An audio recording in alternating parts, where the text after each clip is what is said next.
All right, today our viewer has asked, how does stress affect the body?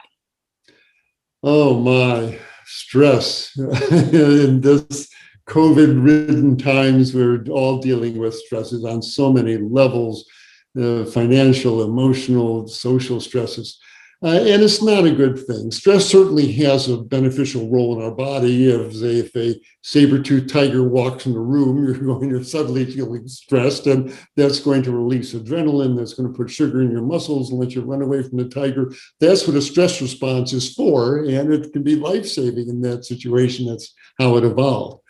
But here we are in a situation where we have this constant alarm state in our body, thinking about where am I going to get my rent next week? I've lost my health insurance. My kid is sick.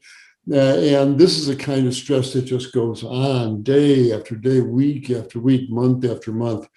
And it's not a beneficial state to be in. Now, a couple of obvious physiologic concerns. One is that when you're in this state of alarm or stress, your adrenal glands put out a hormone called adrenaline, and that makes your heart beat harder and cranks down your blood vessels and tightens them up. And as a result, blood pressures go up, and walking around with high blood pressure is hard on all tissues, from your kidney to your brain to your retinas. So the high blood pressure that can come from chronic stress is not good. Second, a different part of your adrenal gland, the adrenal cortex, will release a stress hormone called cortisol. And again, this can have a short-term benefit in the body as far as suppressing inflammation. But to walk around with high cortisol levels week after week after week starts suppressing our immune system, and makes us more prone to infections, makes us more prone to cancers. Not a good thing to walk around with high cortisol levels. So on those two levels alone, chronic stress is not beneficial. And since we're doing it in modern times, it also makes people eat when they're home, and you wind up eating a bunch of fat and sugary stuff and a lot of processed foods. And that sets you up for everything from artery disease to cancers. So on the strictly physiologic level, chronic stress is certainly not beneficial, to say the least. And then emotionally, at the risk of stating the obvious, it takes the joy out of life. It's hard to laugh fully when you're worried and you're under stress. This cloud descends. And again, none of us asked to be in this position. These are stressful times.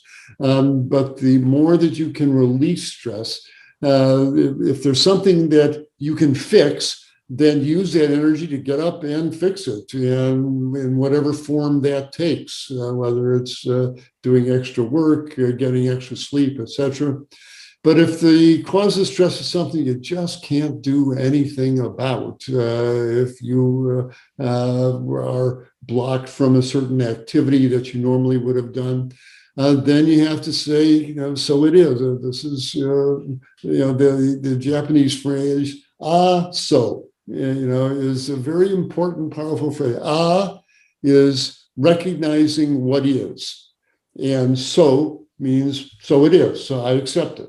And there comes a point you just have to say that this is the way it is right now, and know that this too shall pass. And all of this, these COVID times, all of this will pass.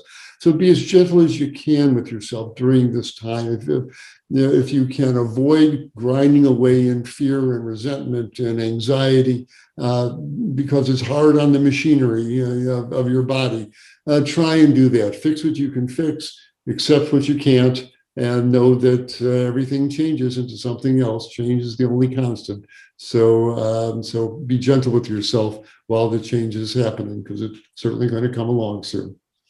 Hi, everyone. Dr. Michael Klaper here, announcing our new format for our Q&A with Dr. K. Annie Hagen will be asking me one question that's been sent in by our viewers. So if you want to see if your question is getting answered, do join us for our Q&A with Dr. K right here. Hope to see you then.